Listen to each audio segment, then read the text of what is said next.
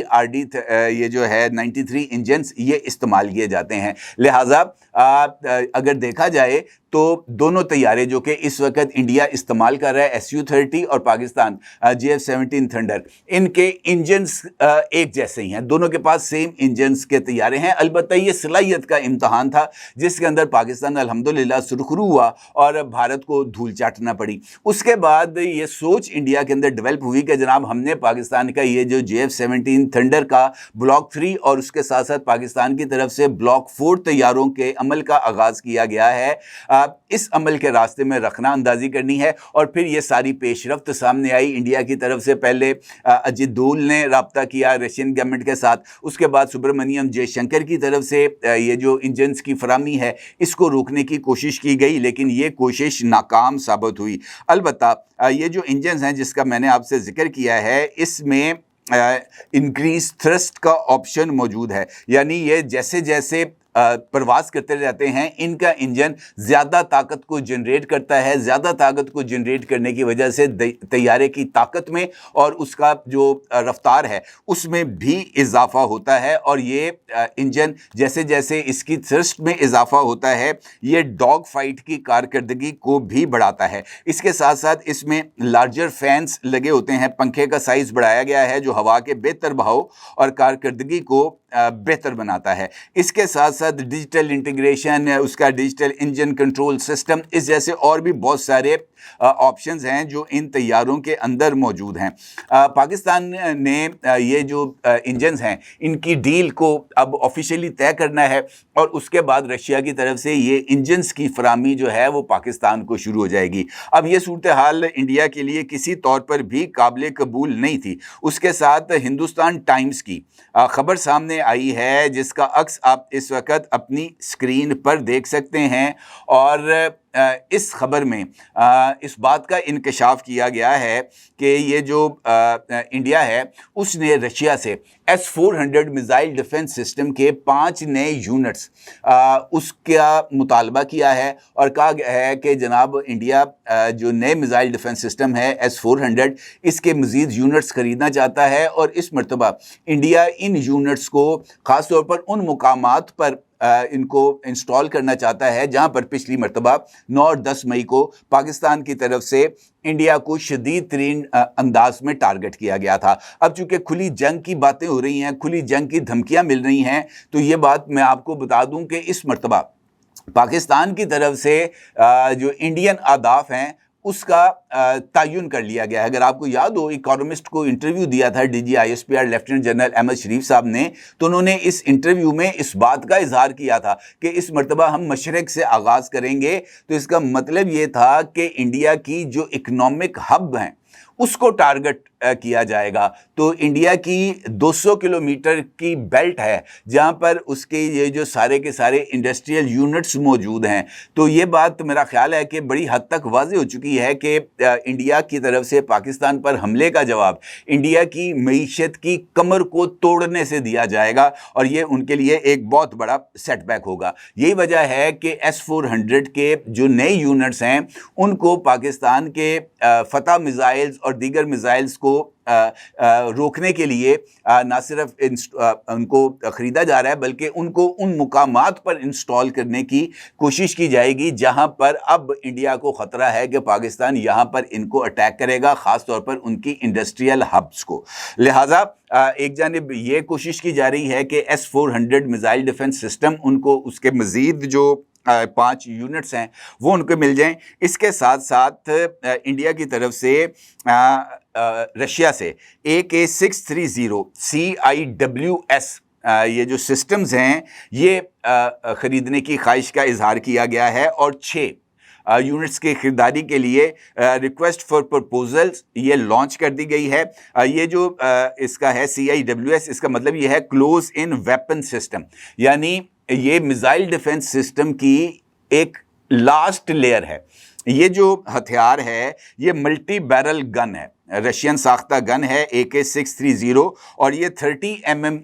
کا اس کا دہانہ ہے. اور یہ عام طور پر یہ والا جو ویپن سسٹم ہے یہ بحری جہازوں پر نصب کیا جاتا ہے تاکہ قریب فاصلے پر آنے والے فضا سے خطرات جیسے میزائل اور دور سے دستیاب حملے, لڑاکا طیارے اور ڈرونز وغیرہ ان کو تباہ کیا جا سکے. یہ کلوز ان ویپن سسٹم, جس طرح اپنے نام سے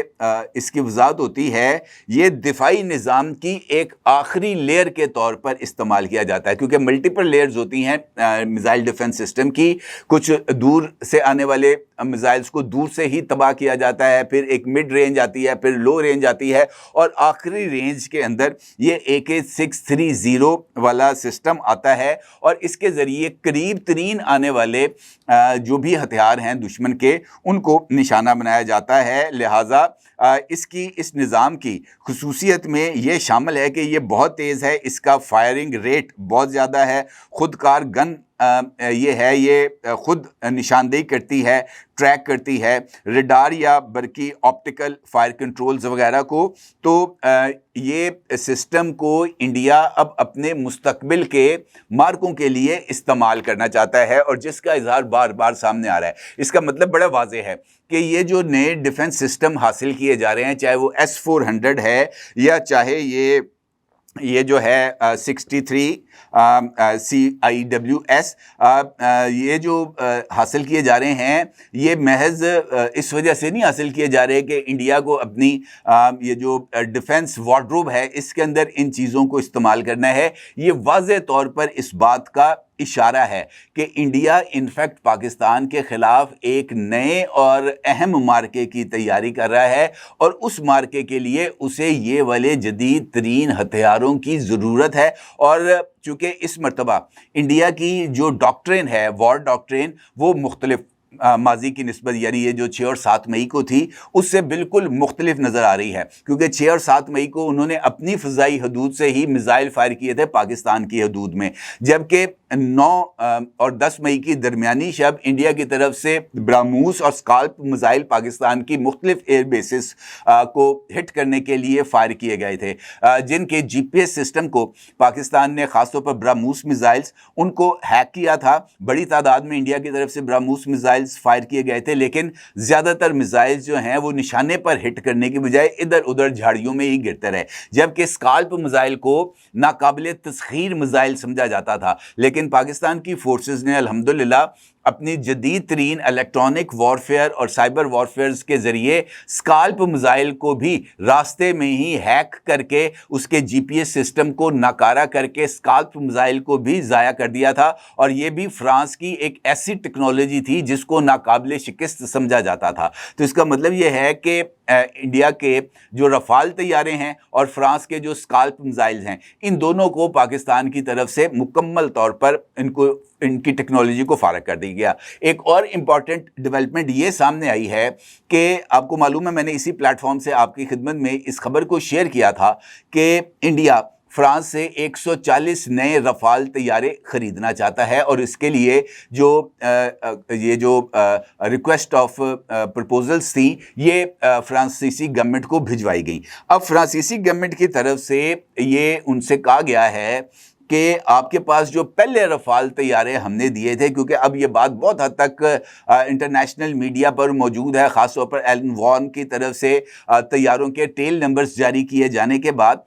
کہ آپ پہلے اپنے رفال طیارے جو ہیں ہمیں ان کی گنتی کرائیں, اور اس کے ساتھ ساتھ جو رفال طیارے تباہ ہوئے ہیں ہمیں ان کا ملبہ دکھایا جائے, تاکہ اس کے بعد ہم اس بات کا فیصلہ کریں کہ آپ کو مزید رفال طیارے ہم نے بیچنے ہیں یا نہیں بیچنے, جوائنٹ پروڈکشن کرنی ہے یا نہیں کرنی. اور